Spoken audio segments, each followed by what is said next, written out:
नमस्कार दोस्तों, स्वागत है आप सभी का एक बार फिर से हमारे चैनल ज्योतिष ग्रंथ गंगा में। श्रावण मास में अमावस्या तिथि का विशेष महत्व है। बता दें कि वर्ष 2023 में श्रावण अमावस्या के दिन विशेष संयोग का निर्माण हो रहा है। बता दें कि पंचांग के अनुसार सावन मास के कृष्ण पक्ष की अमावस्या तिथि के दिन सोमवती अमावस्या व्रत रखा जाएगा।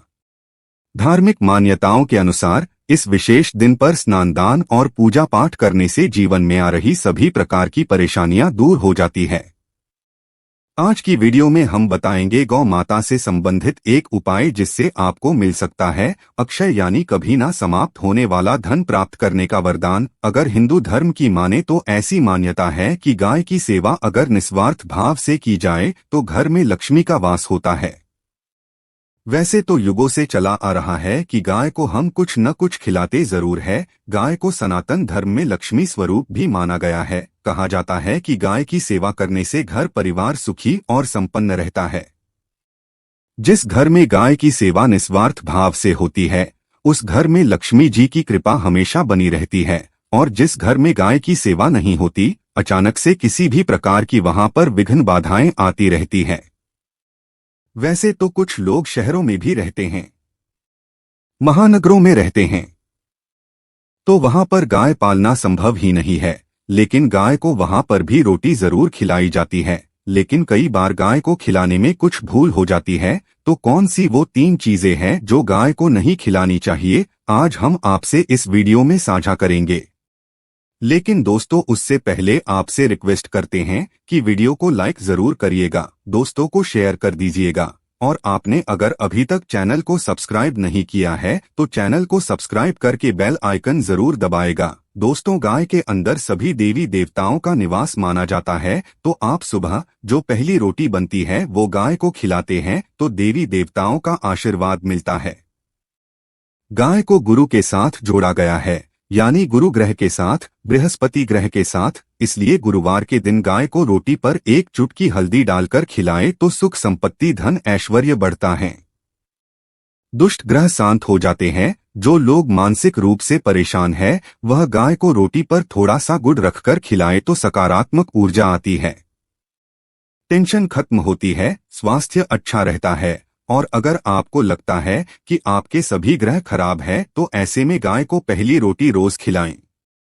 सभी ग्रह धीरे धीरे शुभ हो जाएंगे। कभी कभी जीवन में लंबे समय से कोई शुभ मंगल कार्य नहीं हो रहे होते, तब ऐसे में आप गाय को रोटी खिलाएं।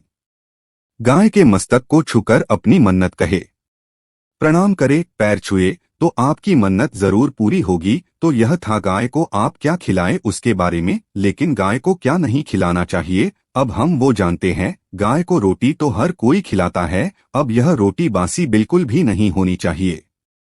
यानी कि एक दिन पहले की जो रोटी बनी रहती है और आप दूसरे दिन सुबह सुबह खिला देते हैं, वो नहीं खिलानी चाहिए।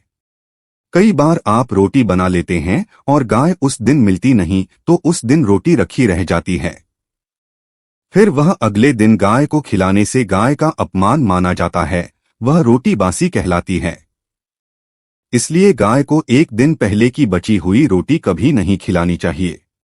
सड़ी गली चीजें, खराब चीजें गाय को मत खिलाइए, इससे घर में परेशानी आती है। अगर आप ऐसा करते हैं तो अपनी आदत को बदलिए, क्योंकि इससे घर में तकलीफ आती है। गाय को हरा चारा तो हर कोई खिलाता है। हरा चारा आप खिलाते समय एक बात का ध्यान रखें, गाय को सबसे ज्यादा पीपल का पत्ता लोग खिलाते हैं, पर पीपल का पत्ता आप खुद से तोड़कर मत खिलाइए। दूसरी बात, आप घर में सब्जी लाते हैं तो उसमें साग आ जाता है, तो आप उसमें से अच्छी चीजें तोड़कर रखकर बचा कुचा आप गाय को ना चलाएं। आप जो देंगे वह गाय खा लेगी, लेकिन थोड़ी सी कुछ अच्छी चीजें मिलाकर गाय को खिला दीजिएगा तो ज्यादा फायदा होगा। गाय को दूध नहीं पिलाना चाहिए। आप दही चावल खिला सकते हैं, लेकिन दूध ताजा हो या बचा हुआ भूल कर भी गाय को मत पिलाए। तो 3 चीजें गाय को नहीं खिलानी है। एक तो बची कुची रोटी नहीं खिलानी है, कोई भी अनाज बच जाए उसे दूसरे दिन गाय को नहीं खिलाना है। जैसे चावल बच जाता है, रोटी बच जाती है, और अगर आप चारा खिलाते हैं तो उन्हें सड़ा गला मत खिलाइए, और अगर खिलाते हैं कोई चीज तो उसके साथ कुछ अच्छी चीजें मिला ले, और गाय को दूध भी नहीं पिलाना है। यह चीजें बिल्कुल भी नहीं खिलाएं, नहीं तो घर में गरीबी आती है। माता लक्ष्मी आपके घर में वास करना छोड़ देती है। 84 लाख योनियों का सफर करके आत्मा अंतिम योनि में गौ का रूप धरती है। गाय लाखों योनियों का वो पड़ाव है जहां आत्मा विश्राम करके आगे की यात्रा शुरू करती है। दोस्तों, गाय का कोई अपसगुन नहीं होता है। जिस भूभाग पर मकान बनाना हो वहां पर अगर आप 15 दिन के लिए गाय और बछड़ा बांध देते हैं तो वह जगह पवित्र हो जाती है। भूभाग से बहुत सारी आसुरी शक्तियों का नाश हो जाता है, क्योंकि गाय में सकारात्मक ऊर्जा का भंडार माना गया है। गाय का मार्ग रोकना, अगर आप कहीं भी जा रहे हैं और गाय माता आपका मार्ग रोक दें तो यह बहुत ही शुभ माना जाता है। गाय और बछड़े का दर्शन एक साथ आपको हो जाए तो यह आपकी सफलता का प्रतीक माना जाता है। अगर आपके घर के आसपास गौ घूमती रहती हैं तो इसका मतलब है कि आपके घर से काफी सारे संकट अपने आप ही दूर होने वाले हैं और समृद्धि पूर्वक जीवन आपको मिलता है। गाय के समीप आप अगर जाते हैं तो संक्रामक रोग, कफ, खांसी, सर्दी, जुखाम आदि का ग्रेजुअली अपने आप ही बिना दवाइयों के भी नाश हो जाता है। अगर आपको गाय अचानक से पूंछ मार देती है तो यह बहुत ही शुभ संकेत माना गया है, और काली चितकबरी गाय का ऐसा करना तो और भी ज्यादा शुभ माना गया है। पंचगव्य जो होते हैं वो कई रोगों में लाभदायक है। पंचगव्य क्या क्या हुए? गाय के दूध, दही, घी, मूत्र और गोबर, इन सभी को शरीर की रोग निरोधक क्षमता को बढ़ाकर रोगों को दूर करने वाला माना गया है। ऐसा कोई रोग नहीं है जिसका इलाज पंचगव्य से नहीं किया जा सकता। दोस्तों, आज के समय में लोग गौ माता की पूजा करने की बजाय, उनका सही उपयोग करने के बजाय उनको काटकर मारकर खाना ज्यादा पसंद करते हैं।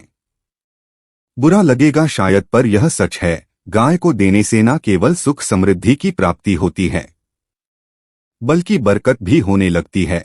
अगर आप गौ को पाल सके तो अच्छी बात, लेकिन आज के मॉडर्न युग में जहां लोगों की शायद खुद के घर में रहने की जगह नहीं है, ऐसे में गौ को रखना थोड़ा कठिन और महंगा हो सकता है।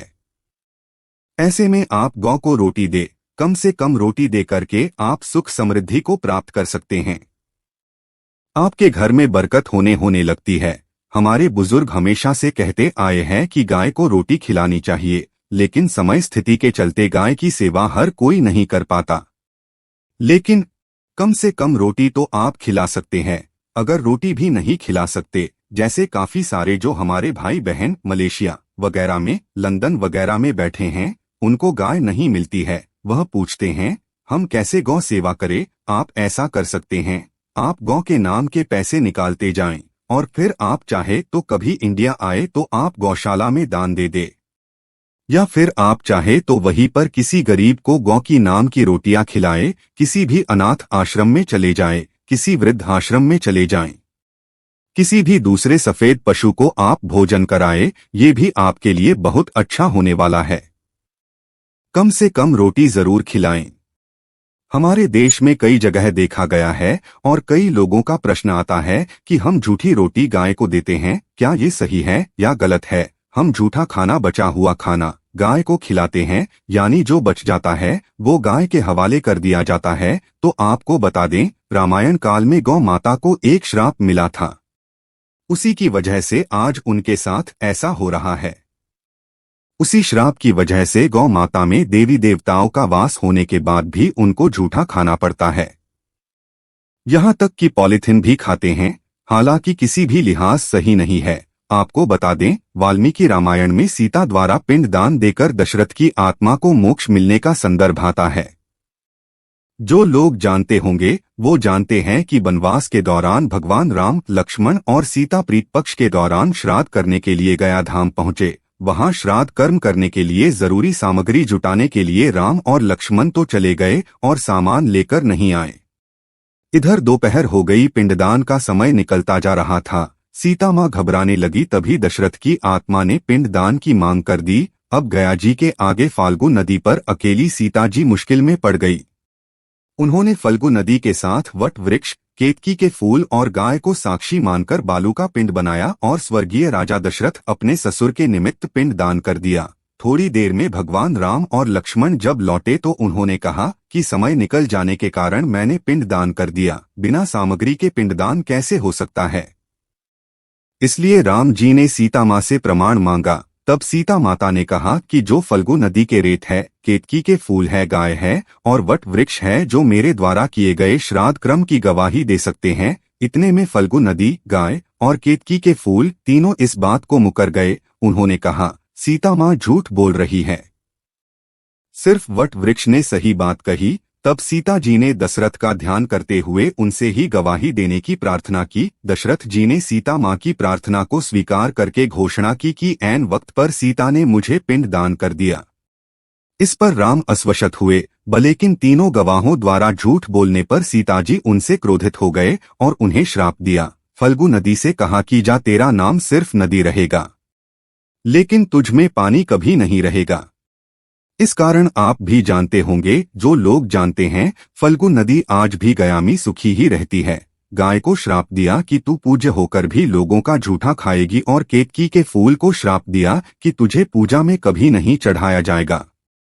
वट वृक्ष को सीता माँ ने आशीर्वाद दिया कि उसे लंबी आयु की प्राप्ति होगी और दूसरों को छाया प्रदान करेगा तथा पतिव्रता स्त्री तेरा स्मरण करके अपने पति की दीर्घ आयु की कामना करेंगी। यही कारण है कि गाय को आज भी झूठा खाना पड़ता है। केतकी के फूल को पूजा से निषिद्ध बताया गया है। फल्गु नदी के तट पर जल नहीं है। सीता कुंड में पानी के अभाव में सिर्फ बालू या रेत में पिंडदान किया जाता है। दोस्तों, शास्त्रों के मुताबिक गौमाता में सारे देवी देवता निवास करते हैं। 33 कोटि देवी देवता और पितरी का निवास होता है। अगर आप भी किसी मंदिर में नहीं जा सकते, पूजा पाठ नहीं करते हैं, कहीं जाकर के ग्रह दशाओं का उपाय नहीं कर सकते हैं, तो आपको गाय को एक रोटी जरूर लेनी चाहिए। हमेशा कहते हैं, पहली रोटी गाय की अगर आप भी खिलाते हैं तो दुनिया के सारे सुखों को प्राप्त कर सकते हैं। आपने अक्सर ही सुना होगा कि रसोई में पहली रोटी जो बने वो गाय को दे देनी चाहिए। हर रोज गाय को एक रोटी देने से आपके जीवन के सभी दुख दर्द दूर हो जाते हैं। खाना बनाते वक्त हमेशा पहले एक रोटी गाय की निकाल दे, इसके बाद ही परिवार के बाकी सदस्यों के लिए आपको रोटियां सेकनी चाहिए। कोशिश करनी चाहिए कि गाय की उस रोटी में थोड़ा सा हल्दी मिला दें। इससे गाय को रोटी खिलाने का अपार फल प्राप्त होता है। अगर गुरुवार का दिन हो, लोई ले ले, सने हुए आटे की छोटी सी लोई बना ले और उसमें हल्दी मिलाकर गाय को खिला दे। आपके जीवन में सुखता आती है, वैभव आता है, धन संपत्ति का वास होता है। आप जो भी हासिल करना चाहते हैं जिंदगी में, तो आप देखेंगे कि तुरंत आपको मिनटों में वह हासिल हो जाता है। इसी तरह से आपको नमक का एक उपाय बताते हैं। नमक क्या है? नमक के बिना तो हर स्वाद अधूरा है। साथ ही साथ अगर नमक ना हो जीवन में तो स्वादहीन हो जाता है। जितना हम खाने में नमक को इम्पोर्टेंट मानते हैं, उतना ही ज्योतिष में नमक को इम्पोर्टेंट ही माना जाता है और इसे कर्ज की वस्तु माना गया है। किसी का नमक खाने का अर्थ क्या होता है? उसका कर्जदार होना। आपने सुना ही होगा, नमक का कर्ज अदा करना है। इसलिए अगर आप जीवन को सुगम बनाना चाहते हैं, सरल बनाना चाहते हैं, तो नमक का एक आसान का प्रयोग आपको आज हम बताएंगे। आप देखिए कि कितने आपको पॉजिटिव परिणाम मिलते हैं और ये इतना आसान है कि इसके लिए आपको अतिरिक्त मशक्कत करने की कोई जरूरत नहीं है। आपको अपने घर में सबसे पहली रोटी लेनी है और उस पर थोड़ा सा नमक रख दे। अब आप पूछेंगे कि कौन सा नमक रखे? तो सबसे बेस्ट है आप सादा नमक, ढेली वाला नमक, सस्ता नमक जो भी है वो रखे। काला नमक नहीं रखना है, आपको सफेद नमक ही रखना है। तो नमक रख ले और फिर इस रोटी को किसी कपिला गाय को आपको दे देनी है। कपिला गाय यानी कि सफेद रंग की गाय को आपको खिला देनी है। यदि आपको कपिला यानी कि सफेद गाय नहीं मिलती है तो आप ये रोटी किसी भी गाय को खिला दे, मगर यदि आपको कोई ऐसी गाय दिख जाए तो सबसे पहले सफेद गाय को ही खिलाना प्रेफर करें। आपको बता दें दोस्तों, यह उपाय आपकी हर समस्या को जड़ से दूर कर देता है। चाहे आपके घर में कोई बड़ी कलह हो, कोई पारिवारिक वाद विवाद हो, इस उपाय को करके आपके घर में सुख समृद्धि का वास होता है। जो भी धन की कमी हो, बच्चों की पढ़ाई हो, करियर में सफलता हो, सभी मुश्किलें आपके जीवन की दूर होने लगती है। लेकिन गाय को रोटी देते वक्त मन में ऐसा कोई भाव न लगाकर रखें कि हम रोटी खिलाते हैं या फिर हम बहुत बड़े दानी हैं।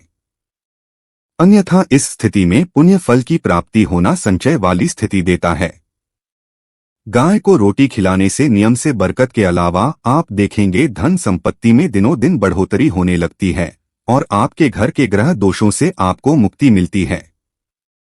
अगर आपके भी घर में भी धन की कमी है तो आपको यह उपाय जरूर करना चाहिए। किसी भी दिन करें, अगर सावन का पवित्र महीना है तो हर दिन शुभ है। आप जिस दिन चाहे उस दिन से कर सकते हैं और आप देखेंगे इस उपाय को करने से आपके घर से धन की कमी बिल्कुल झट से दूर हो जाती है। तो यह उपाय आप जरूर कर लीजिए। आज के लिए बस इतना ही। दोस्तों, अगर आपको यह वीडियो पसंद आया है तो वीडियो को लाइक जरूर करिएगा, दोस्तों को शेयर जरूर करिएगा और चैनल को सब्सक्राइब करके बेल आइकन जरूर दबाएगा ताकि आने वाला नॉलेजेबल वीडियो आपको सबसे पहले मिले। दोस्तों, मिलते हैं अगले वीडियो में, तब तक के लिए गुड बाय।